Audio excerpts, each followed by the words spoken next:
There is a moment in a man's life, typically sometime in his 30s or 40s, when the rules he lived by in his 20s no longer make sense, when the strategies that once gave him an edge begin to drain him instead, when the loudness of youth, the drive to prove, the restless energy to compete and impress and win begins to feel like something that belongs to someone else, perhaps someone younger, perhaps someone less tired, perhaps someone who has not yet discovered the limits of effort without grounding. And in that moment, if he is honest, he feels an uncomfortable truth rising in him. He no longer wants to be seen as powerful. He wants to be powerful, and there is a profound difference between the two that most men never learn until life has humbled them. In his 20s, a man competes with the world because he believes power is earned through performance, through status, through achievements, through being admired, through being respected, through being unshaken on the outside even when chaos swirls inside him. He chases strength as an image because the image seems safe, and the world rewards appearances long before it rewards truth. But as he ages, something shifts. The masks grow heavier. The applause loses meaning. The grind begins to feel like a treadmill that never stops. And deep beneath the armor, a quieter hunger emerges, not for approval, but for solidity, not to dominate others, but to become a man who cannot be dominated by his own fears. This transition is rarely graceful. In fact, it often feels like a quiet crisis, the kind a man does not announce. You do not wake up one morning and decide you are done performing strength. Instead, you feel a subtle exhaustion creeping in, the kind that sleep does not fix, the kind that comes not from effort, but from the constant strain of pretending to be unbothered, pretending to know, pretending to hold it all together, while secretly wondering why life has become a weight you cannot put down. This is the point where many men panic. They believe they are losing their edge, becoming soft, becoming weak, aging out of competitiveness. But in truth, this is not decline.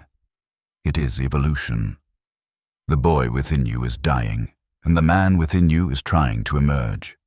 And like all genuine transformations, it begins not with power, but with discomfort. Jung understood this transition well.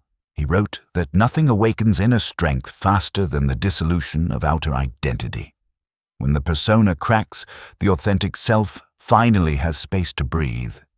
And yet most men resist this process violently because loudness feels safer than quiet, certainty feels safer than doubt, and control, even if brittle, feels safer than honesty.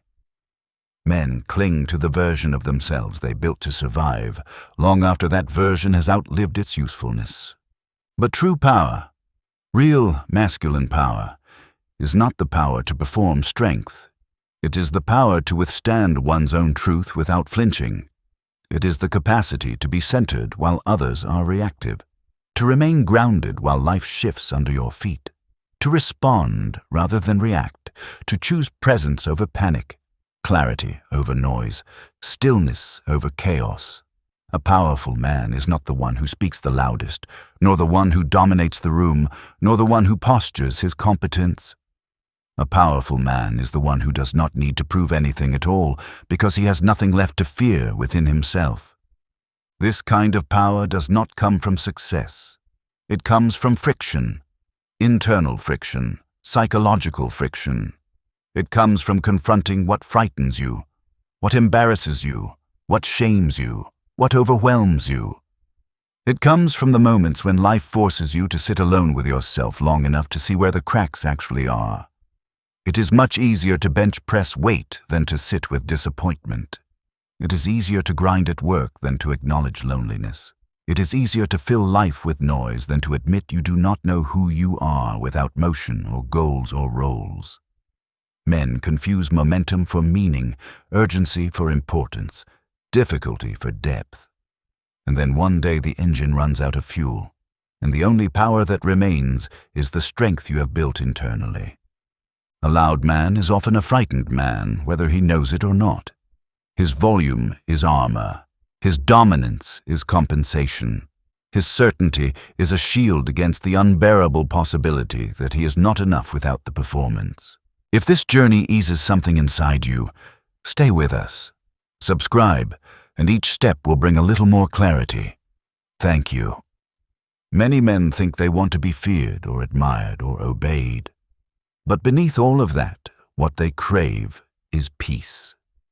They crave the ability to walk into a room without scanning it, to sit in silence without itch or agitation, to say no without guilt, to say yes without fear of losing themselves, to live without chasing approval or proving competence. They crave stillness, not because they are weak, but because stillness is the highest form of strength. And this quiet strength is earned by struggle, not showmanship. If your 30s and 40s feel confusing, heavy, or directionless at times, you are not failing. You are being stripped of illusions you can no longer afford to carry. You are being forced to build strength at the level where it actually matters, inside yourself. And this work is not clean. It is not glamorous. It does not photograph well. It happens in private moments, staring at your ceiling late at night, feeling the quiet ache of responsibility, swallowing pride long enough to admit what hurts, confronting the parts of yourself you once outran, realizing your life may look successful but does not yet feel sovereign. That is the man's crisis no one speaks of. Not the crisis of having nothing, but the crisis of having built everything and still feeling uncertain or restless or incomplete. Your career, your family, your routine, they all exist, and yet some days it feels like you are moving through life underwater. That heaviness is not failure. It is the gravitational pull of a deeper identity calling you. And here is where your strength is tested. Not at work, not at the gym, not in the arguments you win or the numbers you hit. Your strength is tested by your willingness to remain in discomfort long enough to understand it. Men weaken when they avoid truth. Men strengthen when they face it. Before we move deeper, I want to pause here and ask you something directly, and only answer if you feel called to. Has trying to appear strong ever kept you from actually becoming strong? Have you ever felt exhausted from carrying the image of who you thought you were supposed to be? If this speaks to you, share one moment or pattern in the comments.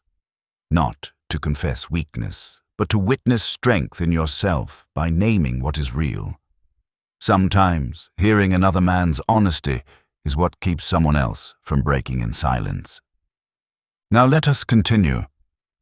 In every man's life comes a moment when he realizes that external battles are no longer the enemy. Internal battles are. The enemy is not other men. It is your inability to sit with emotion without feeling threatened. It is your impulse to rush instead of reflect. It is the reflex to argue instead of listen. It is the restless need to force outcomes rather than trust time. It is the tendency to harden when vulnerability could liberate you. It is the habit of proving instead of embodying. True strength is a man who does not betray himself to appear strong. There is a misconception that mature masculinity is passive or soft. It is not. It is precise. It is disciplined. It is rooted. It is capable of force, but chooses restraint. It can speak, but values silence when silence carries more weight. It can fight, but does not need to seek conflict to feel alive. A mature man has learned that chaos is not conquest. Control of oneself is. He has matured past the need to dominate and into the capacity to lead.